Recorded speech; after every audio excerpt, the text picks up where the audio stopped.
Hi guys and welcome back. So today I'm going to be showing you how to make a strawberry gateau. Let's begin.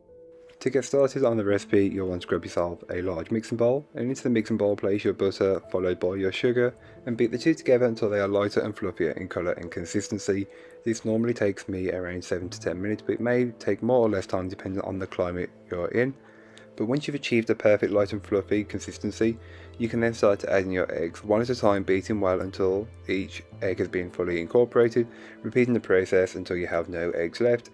Then you can go ahead and give your bowl a good scraping down, and this is just the perfect time to make sure you get all of those bits of egg and bits of butter and sugar that haven't been fully worked into the mixture as of yet. Then go ahead and add in your dry ingredients, which are your flour, salt and baking powder, and just mix these on a low speed to start with, working your way up to a medium-high speed until the batter has formed. You may need to add in some milk, and if you're adding milk, add in your vanilla, and if you're not using milk, you'll need to add in your vanilla at this point as well.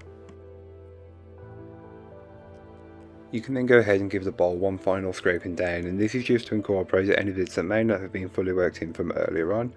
Make sure you get to the very bottom and the very top of the bowl, as that's where they normally sit and stay, and that's not what you're looking for. Once you've got your cake batter, you can then divide it between your cake tins, putting an equal amount into each and then spreading and leveling them off as best as you possibly can. This helps with the consistency and of the baking, and this is what you're looking for. You don't want anything inconsistent, as if you have part that's thinner and part that's thicker, they won't bake at the same time. So you may have something that's raw and something that's overbaked, which is not ideal at all. So once you've got all of your cake tins filled with cake batter, you can then go ahead and place these into the oven and bake them off. I will leave all the information that you need in the blog post, which will be linked down below, so don't forget to check it out if you're interested. So then, once your cakes are baked and are cooling down, you can go ahead and make the cream coating and filling. So it's simply into your mixing bowl, place your double cream, icing sugar and vanilla, and then whisk on a high speed until the mixture is fully incorporated and has thickened significantly. You're not looking for it to be a completely stiff peak so it's like wow, overbeaten like that. You're looking for something with a bit of fluidity, as once you use it, it will start to whip again as well. Set aside in the fridge until needed, then brush your cakes over with a good layer of simple syrup. This isn't flavoured, it's just plain simple syrup, but you could also use vanilla or even strawberry simple syrup if you really wanted to.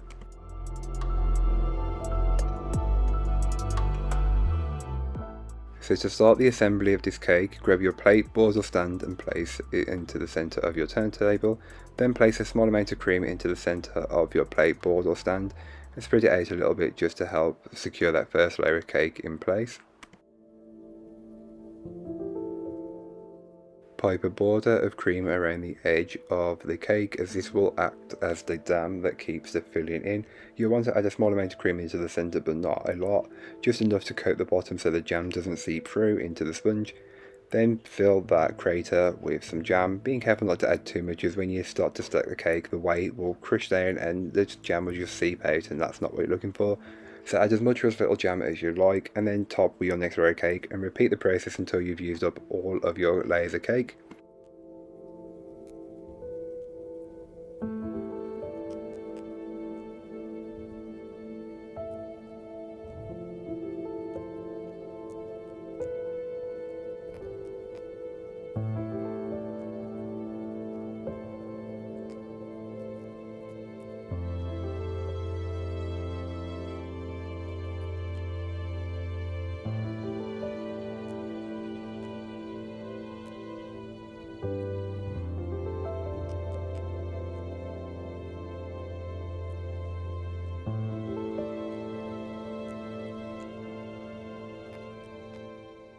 So once you've got your cake stacked, you can then go ahead and pipe cream all around the outside of the cake. No, you don't need to do a crumb coat with this cake, as we'll be coating the cream with some almonds anyway, so if it's not perfect, it's not too much of an issue, but get as much of a cream layer on there as possible, as you do not want to be stingy with this. Fresh cream on a cake is perfect, so use as much as you need to. Fill the top and spread and level that out as best as you possibly can. Again, it doesn't need to be perfect, but it does need to be almost perfect on top. The sides can be a little bit more forgiving, but you'll just want to repeat the process until you have no cracks and no spaces. So smooth and level it out as best and as much as you need to, but being careful not to do it too much, as you may overwork the cream, which isn't pleasant. It'll make the cream become this unpleasant granular mouthfeel, which is just nasty if you've never tried it. But any spaces that you find on the cake, just fill in with some of the extra cream and just scrape away until you're happy with the coating.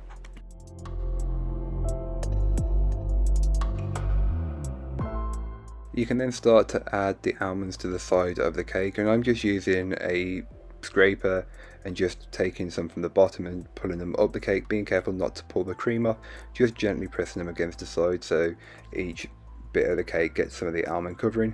And you may find that there are some bald patches on the cake, and that's completely normal. Just fill them in with the almonds. Here is what it looks like. I wasn't sure how to decorate the top either, so I just went with some cream into a piping bag and did these kind of a shell or rope piping, I don't even know which one it is, but just did this. I know it's not perfect, but I wasn't looking for perfection, I was just looking for it to be decent, as this isn't my usual piping method. So pipe or do whatever you need to on top. You can do rosette tips, that's what you really want to.